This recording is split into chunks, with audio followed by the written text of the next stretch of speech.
Okay, I think that's us live. So today I've got Jonnie Sharp from the Stirling Mortgage Shop.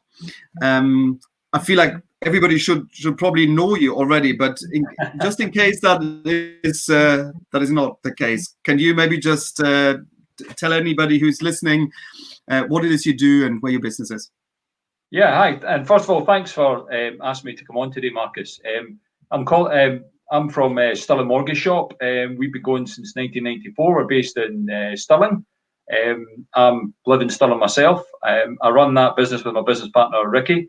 So there's 2 advisors, 2 support staff in our office. A great little team we have going. And in normal times, we'd all be sitting there, but obviously at the moment we're all confined to barracks, if you like. But our business has been going strong. It's been going for a long time, and we, as you say, we have quite a presence in the local market, which we're very grateful for, and we work hard to maintain.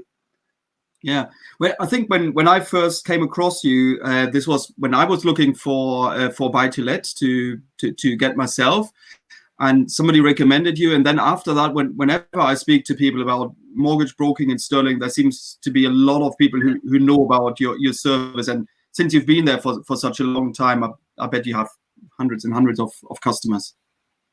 Yeah, I think what's important is, first of all, the most important thing is the customer doing a good job for the customer. And if you do that, obviously they'll very kindly recommend you to other people. And a lot of it's based on referral. We also have a lot of professional connections. So we work with a lot of estate agents and a lot of solicitors as well, accountants as well. Those professional connections are important because, again, if someone's good enough to recommend you and you do a good job, then they're going to recommend you again, and we're grateful for that. And obviously, we work by passing on referrals to these people as well. So I've always found with Stirling, I've been here a long time, since I was 7 or 8, and certainly in my professional capacity, I've always found Stirling is a very good place to work. It's a nice place to live, but also the professional community is very connected, and people are always interested in helping each other and building businesses that way. So it is a good place to work in that respect, and we found that in our business. Yeah, and I know normally you're sitting in an office just sort of in the centre of Stirling, aren't you? Yes, we're in Cowan Street in Stirling. Cowan Street, And now you're in your house. How have things been different for you during lockdown? When I look at the newspapers or what's on social media, it seems lending either has completely come to a standstill, or there are still lenders, or some offers are withdrawn. So for anybody who's interested in that kind of topic, what does it look like at the moment? So the market is definitely different. There's no getting away from that. We've found that what's happened is the lenders are actually still active. So all the lenders that were lending before, so we deal with a range of different lenders. We've got 50 plus lenders we deal with. They're all still there, but they're just not at the same levels. So whereas before you could get 10, 15 lenders offering 95% lending, then at the moment today, and I've checked this before it came on, in Stirling there is 1 lender. Or in Scotland, there's 1 lender doing 95% lending. Okay. At 90%, there used to be 30 plus. There's now 2 in Scotland. So really, the lenders have reacted in capacity. And to be fair to lenders, I've spoken to quite a lot of them, as you'd imagine. A lot of them were trying to make sure that existing customers were okay, which is important. So obviously, you've seen a lot in the press, and we've shared a lot on Facebook with our customers about payment holidays and getting support and help with your mortgage. So that had to be the priority for the lenders initially. And naturally, with the housing market being slow, as you know yourself, you can't really do viewings and things just now. Surveyors can't go out to value properties for new home reports and things. Then there's not the same appetite for lending for purchase. So you can still get mortgages for purchase. Interestingly, I did a mortgage for a first-time buyer this week on Monday, 90% lending, no problem at all. So there are definitely products there. They're just not the choice it was before.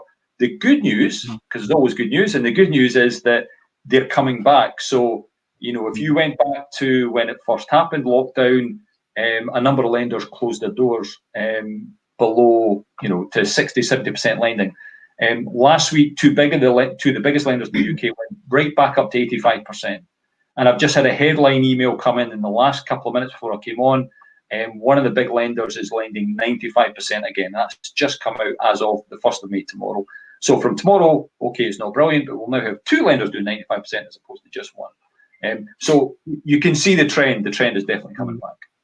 Mm.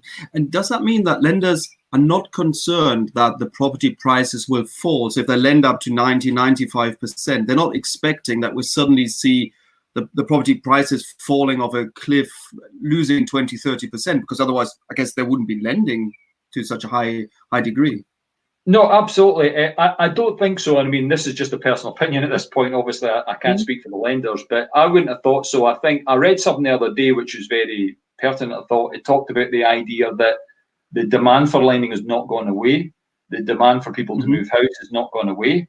It's just that no one can do it just now. So, there's been a lot of headlines about landlords wanting to move in and buy properties while they're cheaping things. Certainly in this area, I don't see that happening. You'll know better than me in terms of supply. There's still the same demand in this area. And actually, at the moment, there's not that many properties to buy. So I wouldn't have thought that would be an issue at all going forward. And into the wider area of Scotland, UK, whatever you want to say, I don't think those are concerns at the moment. If there were, we wouldn't see them coming back in the way that they are at 85, 90 and 95%. So that's a personal opinion, but I wouldn't have thought that'd be an issue. Yeah. No, that's very interesting. And touching on that point, what you said about supply in the market and demand from buyers. I mean, I can think of one flat we're currently selling in Stirling. I now got 5 people on my list who've said, as soon as the lockdown is lifted, I would like to see this property. Yeah. I'm sort of ready to make an offer. It looks great on paper. It looks great on the internet. I'm not going to commit without seeing it in person, but I'd be ready basically as soon as I have seen it.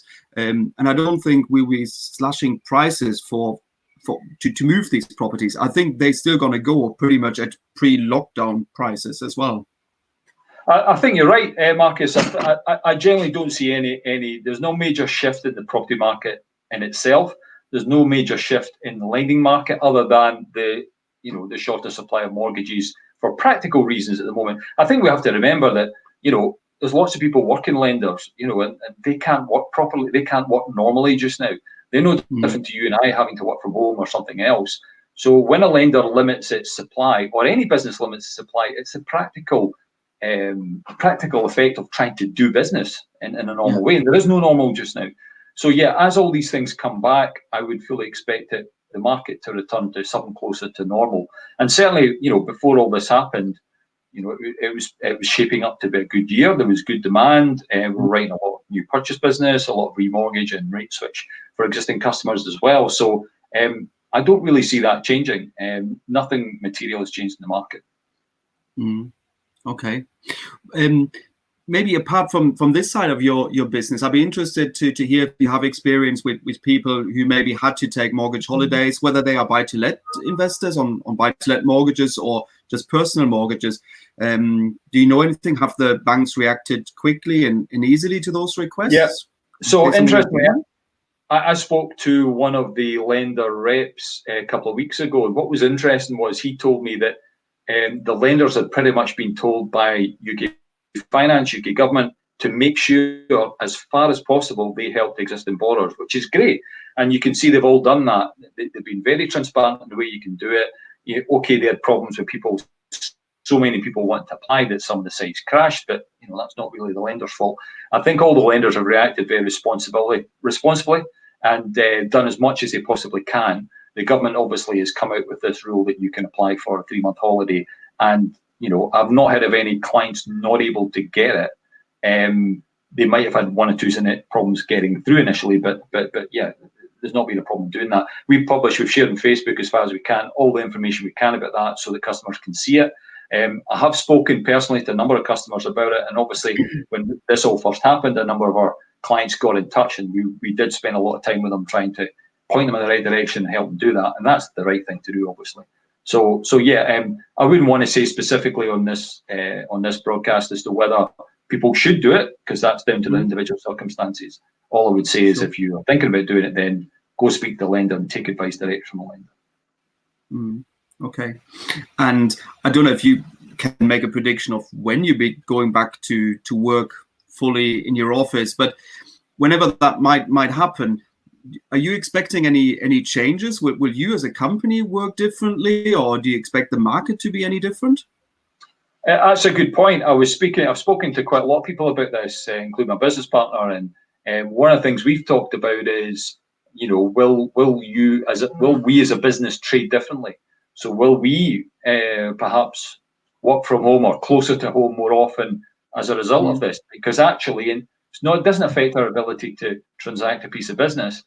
I was on a webinar through my network, with part of a financial services network called Openwork, and there was a wealth advisor talking about how he ran his business principally from home. And what was encouraging there was he found that clients were very receptive to it. People were fine doing this kind of conversation. They didn't really have a problem with it. And again, I think quite often in business, when you've done things in a certain way for so many years, that it's not so much you get set in your ways, but you also maybe are a little bit nervous about bringing new ways of doing business to customers. But the only way to find out is to ask them. And the feedback this particular advisor had was that clients were very receptive to it. People really liked it. They felt more involved in the process potentially. So I don't see us not having a presence, obviously, but I can see us maybe certainly being more often to customers wanted to work a slightly different way. We'd be more than happy to work that way with them. Yeah, same here. I mean, we're certainly not planning to all suddenly work from home. I think when we're allowed to work back from the office, then we'll certainly do so, and a lot of customers do come to our office. But maybe there is a case to say 1 day a week. I personally won't be going to the office. I save up those activities that I can actually do quite productively from home, and also available by email or phone anyway. But maybe it will work a little bit differently.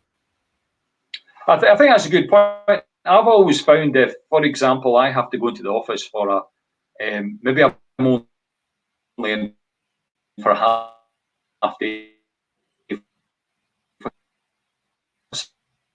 some reason. It's just getting on with it, getting your head down and get on with it. I mean, obviously phone calls and emails and things come in, and you have to obviously deal with those as you can. But yeah, this kind of where you're shut in a room in your house, which is where I'm in my son's bedroom at the moment. You do tend to find that there are no distractions. You can kind of get on with your work and get things done, which is great, But yeah, I can see changes for your industry. Obviously, it's a little bit harder because obviously you still got to do viewings and things like that. But then there's a lot of it looks like there's a lot of technology going into that. How do you feel about the technology in terms of changing that? Yeah, no, absolutely. I mean, we've been thinking about, of course, what could we offer our customers to make it a little bit easier. And even when we come out of lockdown, there will probably be some rules that say, try and avoid personal contact as much as you can, at least for a certain period of time. And we've bought one of those 360 cameras, that take basically a virtual tour. And I've been experimenting with it here at home. And as soon as I'm allowed to go out to properties again, I will be bringing those virtual tours so you can explore the property before you actually go there. And maybe that means actually that the number of actual viewings we do will come down a little bit, because people can see a property to a much greater extent without actually going to it, and they can either discount it or put it on their shortlist to view it in person. No, I mean, you can see that already, and things progress, don't they? I remember when I bought my first property, it was you were sent a paper schedule, and it wasn't that long ago, but there wasn't the same quality of websites and, as you say, video and virtual viewings and things like that as well. I think things are definitely changing. I think the biggest thing in all of this, though, is and it's important we don't forget this, is people still like dealing with people. And that's really, really important. So whether that's, face to face when we're allowed to do that again, or whether it's something like this where we're speaking to each other on camera, people still, buy from people. And I think that's still important. And that's why it's important that certainly when we speak to a customer, we take the time to understand exactly what it is they're trying to do and get as many soft facts around that so we can understand, what suits them and what suits them best, so we can then tailor advice accordingly. And that would never change. That'll never change, no matter how we end up doing business, whether that's face to face or like this by camera. Yeah, totally agree. Totally agree. We're probably soon coming to our limit. I'm going to try and keep those sessions to about 15 minutes. But before you disappear, I'm just personally interested in maybe some of the people of you as well. What's it like for you at home? I know you're marooned in your boy's bedroom, you said. who's in your family? Are they driving you crazy? Have you taken on any crazy hobbies? Have you become a master baker or a yoga expert or anything? So I'm at home, so I stay here with my wife and my son. I'm in my son's bedroom, as I said. You can probably see the clone trooper behind me there on the wall. So life's different. We're all getting on fine. We have a dog as well, and I was a little bit paranoid. We have a big deer hound, and every time she hears the postman, she goes mental, and she's got a very deep bark. So I was expecting the room to start shaking in a minute, but the postman's not been yet, so we'll be okay. But yeah, we're all fine. We're doing, we're taking our daily exercise when we can. We stay in Cabasbarn, and that's quite nice because there's an area called Gillies Hill behind us, which is a beautiful area, wooded, so we're often walking the dog up there. In terms of hobbies, I've done probably a little bit more baking and things. I do cook anyway. I've always always done a lot of running, and I've tried to keep that up, do my daily exercise. And obviously, you've just got to be a bit more aware. There's a lot of stuff about, people complaining about runners, breathing on them, and coughing and sneezing as they run and stuff. So you just have to make sure you cross the road when you see someone else. But I think overall, I think what's encouraging is certainly with neighbours and things, and people I just see out about. People are very positive in general, aren't they? And that's good because we are going to come out of this, and we're going to come out of this stronger, and we're going to get on with it. And I think eventually things will return to normal. But I think it's just about being conscientious while we are in this situation and making sure you comply with the rules and what people are asking you to do about social distancing and things. Yeah, that's absolutely right. Yeah. Okay. Well, it's been fun chatting to you. Thank you so much. Yeah, thank you very much. It's been really good. I really enjoyed it. And I hope that when this is over, we can have a proper coffee in person. Of course. For anybody who wants to get in touch with you, what's the best way? Where can they find you? Yeah, so just, go into stirlingmortgageshop.co.uk. We've got a new website just been launched. You can contact us there. There's contact number, there's emails. You can go into us. You'll find us on Facebook. You'll find LinkedIn as well. So just put Stirling Mortgage Shop in, will come up. We have a lot of content on our Facebook site, so I'd encourage people to go and have a look at it. There's quite a lot of stuff in there.